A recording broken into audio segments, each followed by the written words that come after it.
Hi guys, my name is Christy Fulk and I'm an independent Stampin' Up! Demonstrator in the US. And Splitcoaststampers has asked me once again to do another tutorial for you. I'm really happy to be able to do this one for you today. This one is a mini jar treat holder.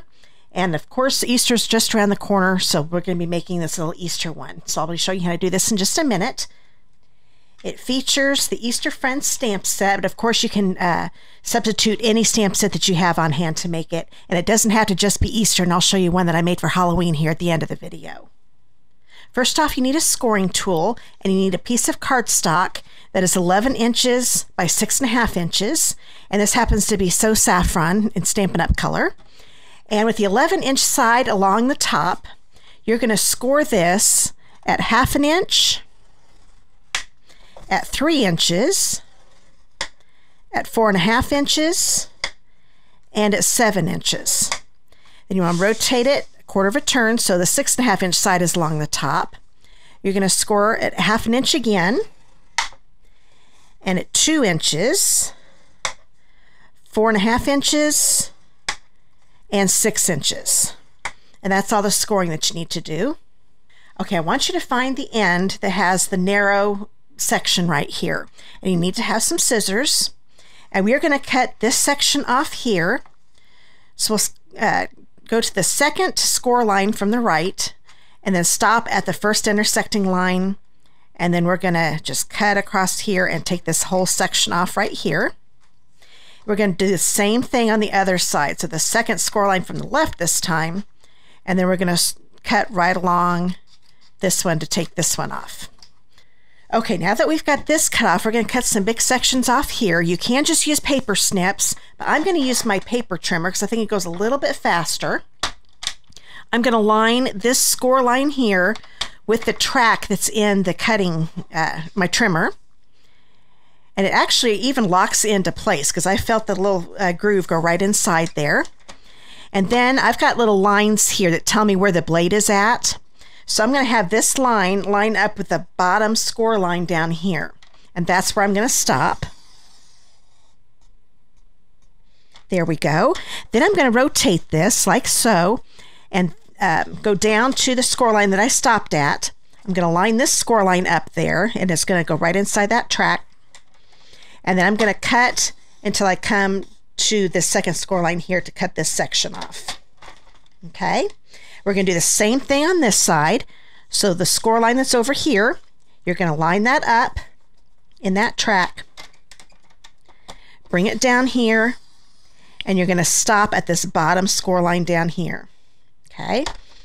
Then we're going to bring this up, take the same score line here that we just cut down to, get it in that track, and then cut until we get to that score line.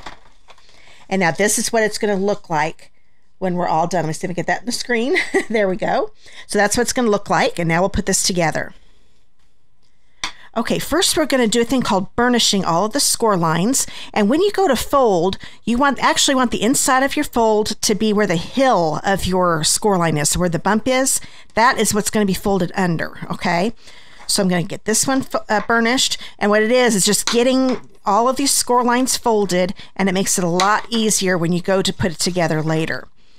So burnishing is just getting it folded and using your bone folder to make the crease even sharper. Get all of these scored the same direction.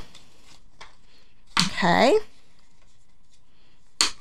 All right, now this top section right here, we're going to take a piece of pattern paper. This is from the Flowering Fields DSP from Stampin' Up! It's 2 1/4 by 3 inches.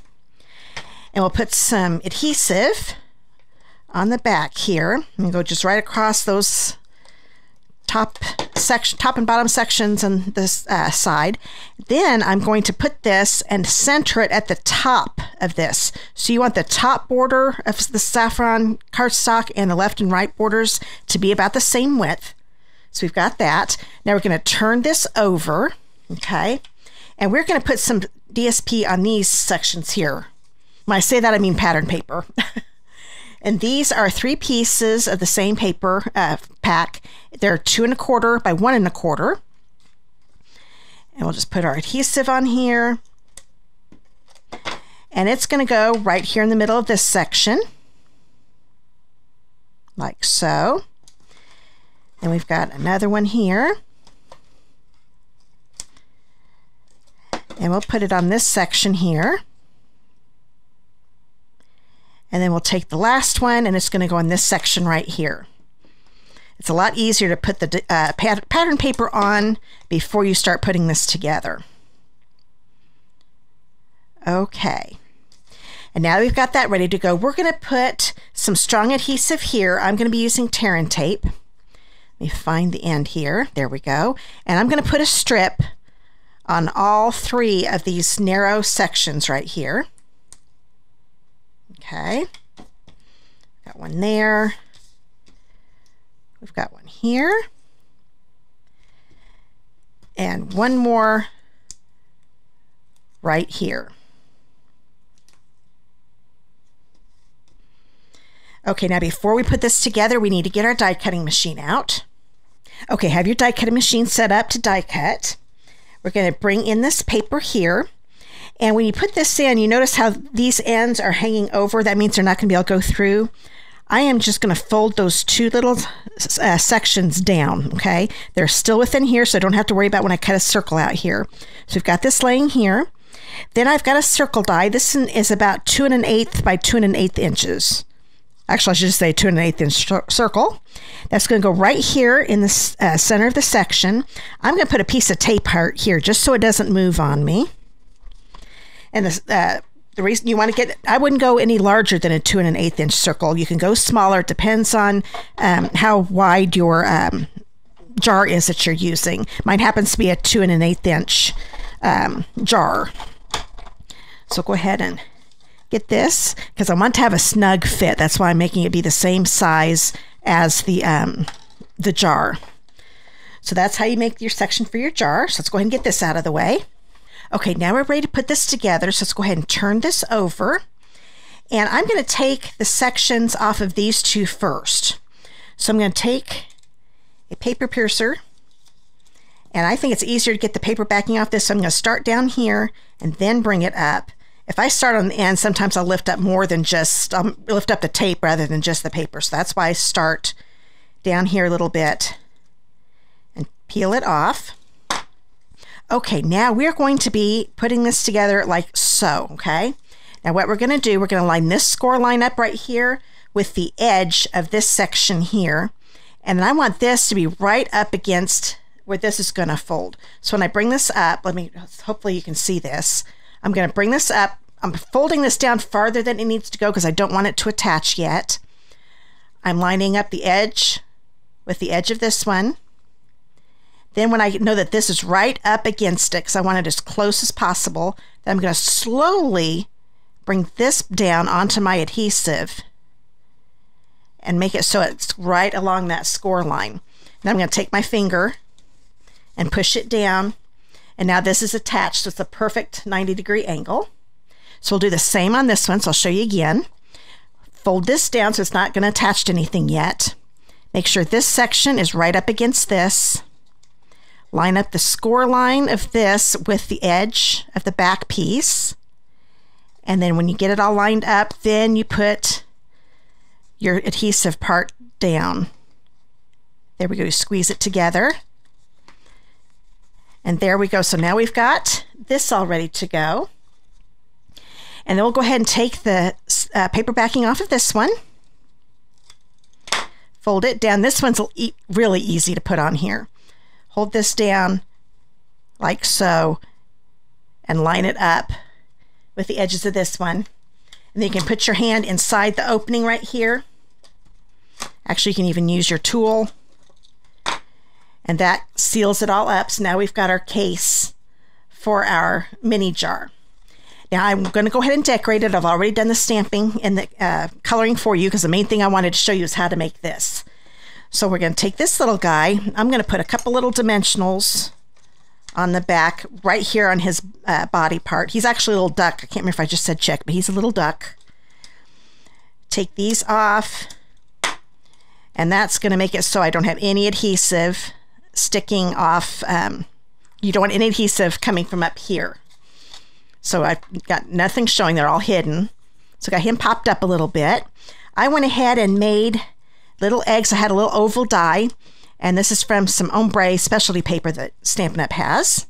And I thought, okay, those look like little eggs. So we're going to we need little Easter eggs, don't we, for our package. So I'm just going to put a few here so they're right next to him. That looks pretty good. And that kind of fills that in. Then I wanted to put a greeting across here. So this was just a piece of basic white cardstock. It was 3 3/4 by 3/4 inches. And I cut a little notch out and then stamped Happy Easter on it. And I thought, oh, wouldn't he look adorable there? That's why I left that little empty spot there. So I'm going to put another dimensional on him because I like him being popped up too. Take this off. And we'll just stick him right on there. And then I'm just going to put a little adhesive here in the center section. I'm not going to go all the way to the end because this is wider than this section here. So we don't want any adhesive here on the ends. I'm going to put it right here across the center. There we go. So this is actually done. Now we just need to get our jar together here. Like I said, now this is a mini jam jar from Stampin' Up, but you could probably find one this one's, like I said, it's about 2 1/8. I just knocked off my ribbon, but 2 1/8 inches round down here, and it's about 2 1/2 inches tall. So this will work perfect. And like I said, this is a tight fit, but I want it to be a tight fit. After you've got it in there, it won't come out. It's still easy to put in even though it's snug. But now it's all right. I did put jelly beans. I don't know if I had some cute little jelly beans on hand. So this is a perfect little Easter treat you could give. You can even put it as little party favors at your table. Now I did make one back on Halloween, so I want to show you how you can do one for Halloween too. And this one has got candy corn inside. So you could do one for Christmas, put little candies in it, just a all year round little treat thing that you can make. Now, if you have any questions about this project, you can comment on the tutorial page on Split Coast Stampers or below in the video comments. And if you want to make one for yourself, there's going to be a gallery set up at Split Coast Stampers also. And I would love to see what you make. So just submit your projects there and I'll love to see them. Okay, I hope you enjoyed everything. Bye.